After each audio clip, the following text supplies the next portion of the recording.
I'm Jacob Hornberger, Libertarian candidate for president. One of the worst things that ever happened in this country occurred in 1913.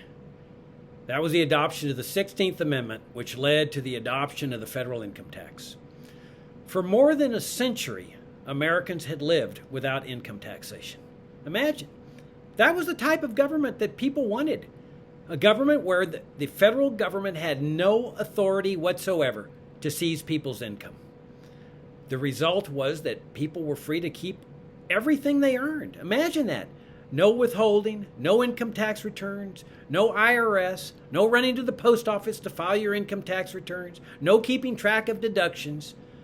You kept 100% of your earnings because our American ancestors believed that that was an essential aspect of a free society. If you weren't free to keep everything you earned, then you weren't free at all. Now, how then to fund the government without an income tax?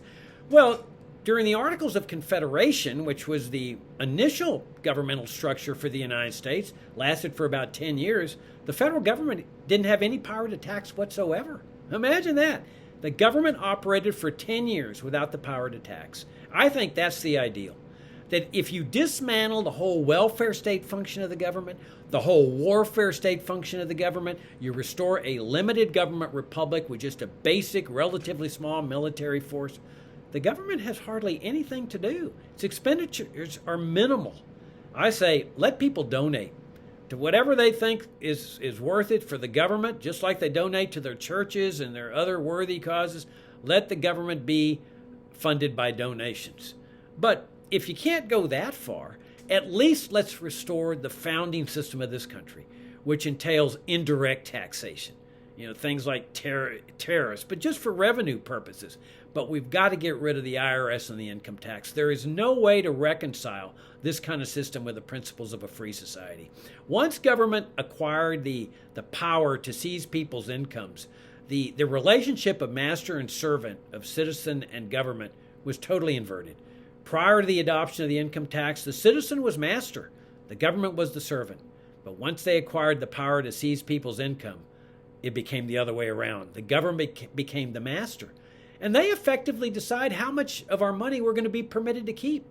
It's essentially an allowance. They decide, by setting the percentage, how much we'll be able to keep and how much is going to be their take.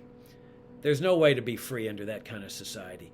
And it's an unlimited power. They can seize whatever percentage they want to fund their massive welfare state activities and their warfare state activities. We need to dismantle the welfare state aspect of this thing, which is, of course, contrary to our founding principles, our heritage as Americans. And we need to dismantle the whole warfare state functions, which is also contrary to our founding principles of a limited government republic. Once we do that, there's not even any need for an income tax. But again, in order to have a free society, we've got to get rid of this monstrosity. I'm Jacob Hornberger, Libertarian candidate for president.